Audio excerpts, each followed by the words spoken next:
नमस्कार, आप देख रहे हैं द क्रेडिबल न्यूज। मैं हूं शालिनी। बिहार की राजधानी पटना में आज बेटियों के सपनों की नहीं, उनकी लाशों की गिनती हो रही है।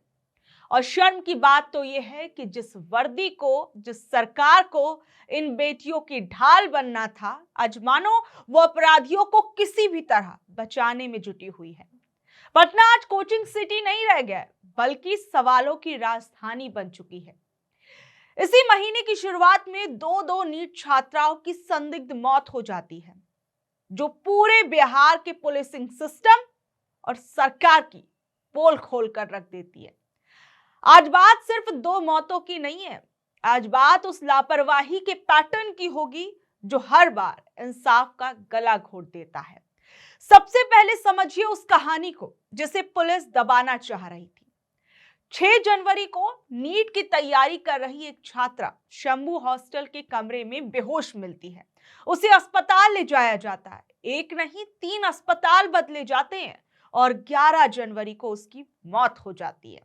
लेकिन इस पूरे घटनाक्रम में पुलिस गायब रहती है। 6 से 9 जनवरी तक पुलिस का कोई अता पता नहीं। कानून के जानकार चिल्ला चिल्ला कर कह रहे थे कि सबसे कीमती वक्त था सबूत जुटाने का, लेकिन पुलिस सुस्त नजर आई। इस दौरान न वो कमरा सील हुआ, न बिस्तर की जांच हुई, न कपड़ों की फॉरेंसिक जांच हुई। यानी आप समझ सकते हैं कि शुरुआती समय में पुलिस एक तरीके से ढिलाई बरतती हुई नजर आई। थाना प्रभारी रोशनी कुमारी ने तुरंत एक कहानी तक गढ़ ली कि लड़की ने तो सुसाइड कर लिया। और फिर क्या था, एएसपी से लेकर एसएसपी तक सब उसी कहानी को तोते की तरह रटने लगे। एसएसपी ने तो बिना जांच के रेप की संभावना को ही खारिज कर दिया। सवाल यह है कि जब नीचे से गलती हो रही थी तो ऊपर के अफसरों ने उस पर ब्रेक क्यों नहीं लगाया? क्या वो भी इसी स्क्रिप्ट का हिस्सा थे? जब पोस्टमार्टम रिपोर्ट आई तो पुलिस के झूठ के परखच्चे उड़ गए। रिपोर्ट कहती है कि शरीर पर 10 से ज्यादा चोटें हैं। गर्दन, कंधे और चेस्ट पर नाखून के गहरे निशान थे। पीठ पर रगड़ के नीले निशान थे। ये सुसाइड नहीं है, ये एक जंग थी। एक बेटी अपनी आबरू को बचाने के लिए जंग लड़ रही थी और इस दौरान उसका शरीर कई जगहों से कई तरीके से घायल हो गया। मेडिकल ओपिनियन ने साफ कर दिया कि फोर्सफुल पेनिट्रेशन था, यानी उसके साथ जबरदस्ती हुई, दुराचार की कोशिश की गई और संभव है कि इसमें एक से ज्यादा लोग शामिल हों। और पुलिस के ओवरडोज वाले ड्रामे का क्या हुआ? क्या ओवरडोज होने पर कोई खुद अपनी छाती नोच लेता है या अपने कंधों पर नाखून के निशान बना लेता है? यहां डॉक्टरों की भी जवाबदेही बनती है। शुरुआती रिपोर्ट में रेप से इनकार क्यों किया गया? पुलिस ने उस अधूरी रिपोर्ट को ढाल बनाकर 3 दिनों तक सबूत को मिटने क्यों दिया?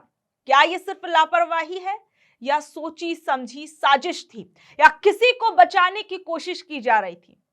और सबसे बड़ी बात, अभी शंभू हॉस्टल का मामला सुलझा भी नहीं था कि गांधी मैदान जैसे पॉश इलाके के परफेक्ट गर्ल्स हॉस्टल से एक और 15 से 17 साल के बीच की छात्रा की लाश मिलती है। यहां भी पुलिस का वही पुराना स्टाइल। एक सुसाइड नोट मिला है, मामला रफा दफा। लेकिन उस पिता की चीखों को सुनिए। एफआईआर में उन्होंने साफ कहा कि ये खुद की जान लेना नहीं है, साजिश और हत्या है। उनकी बेटी को मानसिक रूप से इस कदर प्रताड़ित किया गया कि उसकी जान चली गई। एएसपी दीक्षा खुद कह रही कि आरोपी लड़का घटना स्थल पर मौजूद था। और बताइए, अगर मुख्य संदिग्ध मौके पर मौजूद था तो पुलिस इसे नॉर्मल सुसाइड क्यों कह रही थी? इसे क्यों नॉर्मल सुसाइड की थ्योरी में फिट करने की कोशिश की गई? क्या एक नाबालिग का मेंटल हैरेसमेंट मर्डर के बराबर नहीं है? जरा सोचिए, यह हॉस्टल है या अपराध का अड्डा? शंभू हॉस्टल का मालिक मनीष रंजन गिरफ्तार है क्योंकि उसने सबूत मिटाने की कोशिश की। जरा सोचिए, यह हॉस्टल है या अपराध के अड्डे, जहां पर इस तरीके की घटनाएं सामने आ रही हैं और वहीं दूसरी ओर पुलिस प्रशासन की लापरवाहियों के एक से एक नजारे देखने को मिल रहे हैं। लोगों को सड़कों पर उतरना पड़ रहा है, विपक्ष को सड़क पर उतरना पड़ रहा है इंसाफ मांगने के लिए।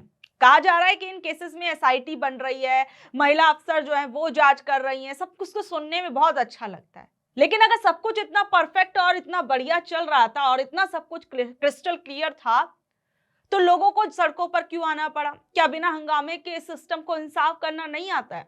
और सबसे बड़ी बात, ये मामला सिर्फ 2 लड़कियों का नहीं है, ये पटना में रहने वाली उन हजारों बेटियों का है जिनके माँ बाप अपनी गाढ़ी कमाई इन हॉस्टल्स और कोचिंग संस्थानों में झोंक देते हैं।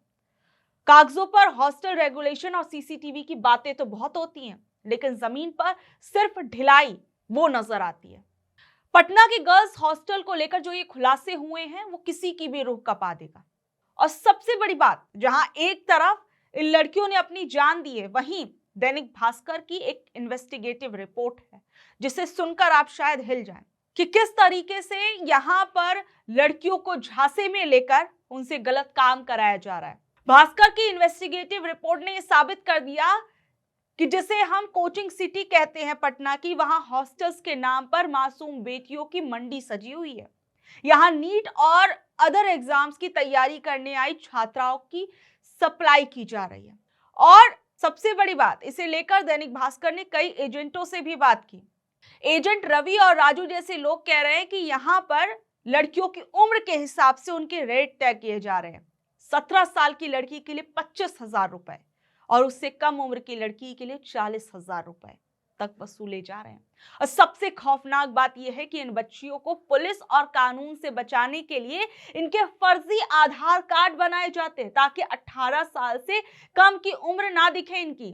ये सबको दिखाया जा सके कि देखिए ये तो 18 के पार है।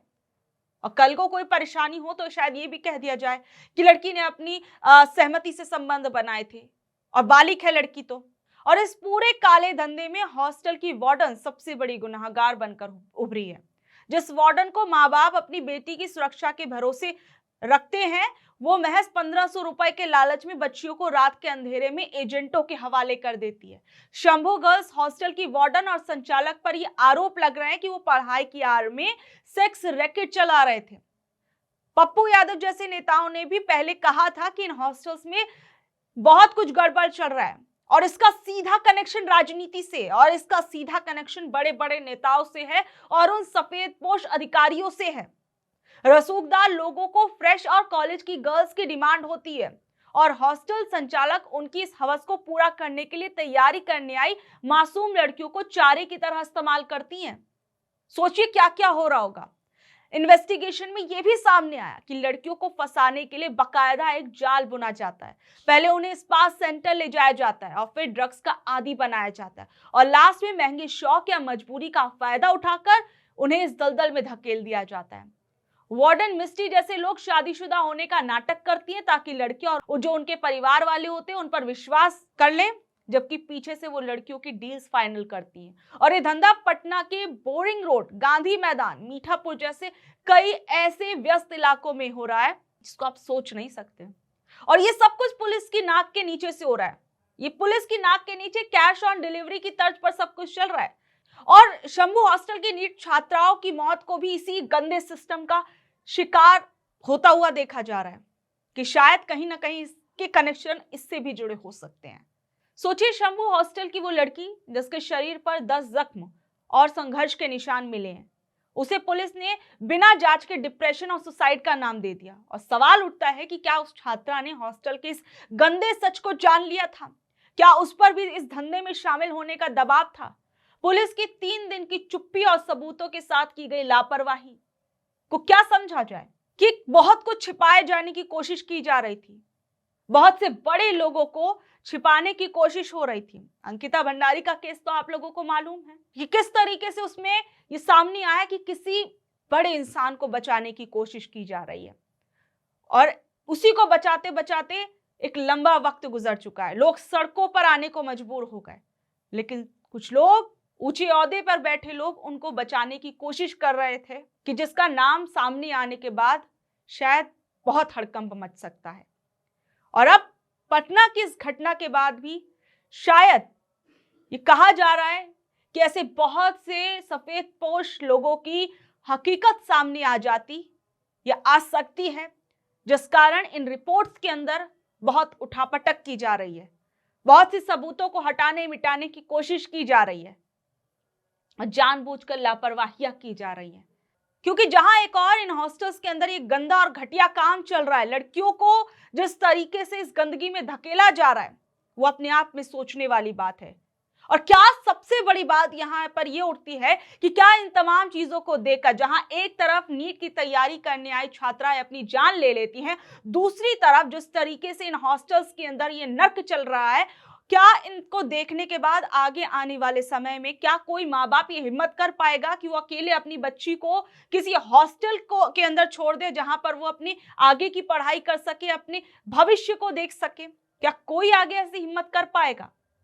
और ये सब कुछ सोचिए कहां हो रहा है, बीजेपी और जेडीयू के गठबंधन वाली सरकार के अंदर, जहां पर लड़कियों की सुरक्षा की बात की जाती है। हालांकि जिस सुरक्षा की बात की जाती है और जो भी चीजें सामने आती हैं, वहां पर अभी नीतीश कुमार के हाल फिलहाल के तो आपने वीडियो देखे ही होंगे। और इन सबसे परे जब इन छात्राओं की मौत की कहानी सामने आती है तो उस पर सबसे बड़ा प्रश्न चिन्ह ये लग जाता है कि क्या किसी बड़े इंसान को बचाने की कोशिश की जा रही है?